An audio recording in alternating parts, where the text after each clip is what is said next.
She pinched her chin. That's a very good point. All right, so you have my confession. That'll keep me from getting out of line. Checks and balances and all that. She thought about this for an uncomfortably long time. Without breaking eye contact, she pulled the deportation order off her desk and put it in a drawer. I sighed in relief. We still have the problem of punishment, though. She leaned forward to her antiquated keyboard computer and began typing. She ran her finger along the screen. According to this, your account balance is 585,966 slogs. Yeah? Why? I thought Lenny paid you $1 million. How did you know? Never mind. I paid off a debt recently. Why is this relevant? I think some restitution is in order. A fine, if you will. What? I sat bolt upright. Artemis doesn't have fines. Call it a voluntary contribution to the city's funds. There's nothing voluntary about it. Sure there is. She settled back into her chair. You can keep all your money and get deported instead. Well, this was a win for me. I could always make more money, but I couldn't get undeported. And she had a point. If she didn't punish me, any asshole could do what I did and expect to get away with it. I'd have to take a slap on the wrist. Okay. How much? 550,000 slugs should cover it. I gasped. Are you fucking kidding me? She smirked. It's like you said. I need you to control smuggling. If you have a bunch of money, you might retire. And then where would I be? It's best to keep you hungry. Logically, I came out way ahead. I'd cleared my conscience. But still, the prospect of my account balance going from 6 digits to 5 physically hurt. Oh, she smiled with a realization. And thanks for volunteering yourself as Artemis's unpaid, unofficial import regulatory body. Of course, I'll hold you responsible for any dangerous contraband in town, regardless of how it got here. So if some other smuggler crops up and lets guns or drugs in, you can expect a chat with me. I stared blankly. She stared back. I'll expect that slug transfer by the end of the day, she said. My bluster was completely gone. I stood from the chair and walked over to the door. When I reached for the door handle, I paused. What's the end game here? I asked. Once the Zaffo companies start up, what happens next? The next big step is taxes. Taxes? I snorted. People come here because they don't want to pay taxes. They already pay taxes as rent to KSC. We need to change over to our property ownership and tax model, so the city's wealth is directly tied to the economy. But that's not for a while. She took off her glasses. It's all part of the life cycle of an economy. First, it's lawless capitalism until that starts to impede growth. Next comes regulation, law enforcement, and taxes. After that, public benefits and entitlements.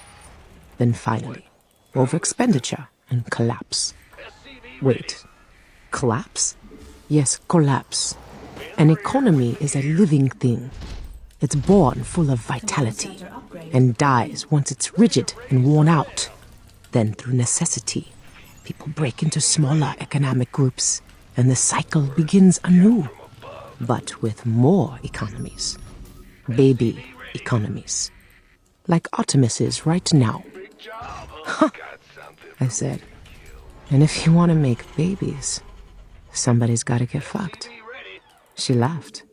You and I will get along just fine, Jasmine. I left without further comment. I didn't want to spend any more time inside the mind of an economist. It was dark and disturbing. I needed a beer. I wasn't the most popular gal around town. I got some dirty looks in the hallways. But I also spotted a few thumbs ups from my supporters.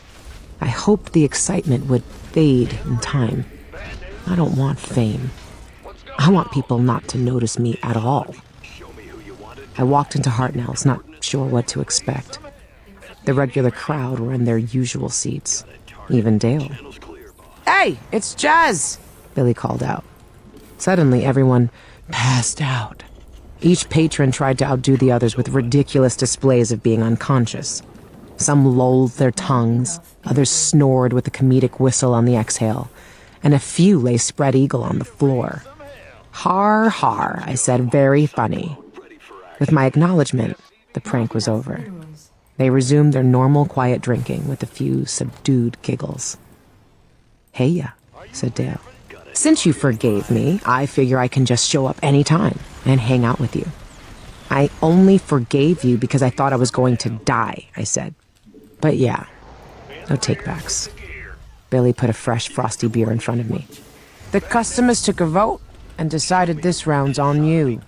You know, to make up for almost killing everyone." "Oh, is that so?" I scanned the bar.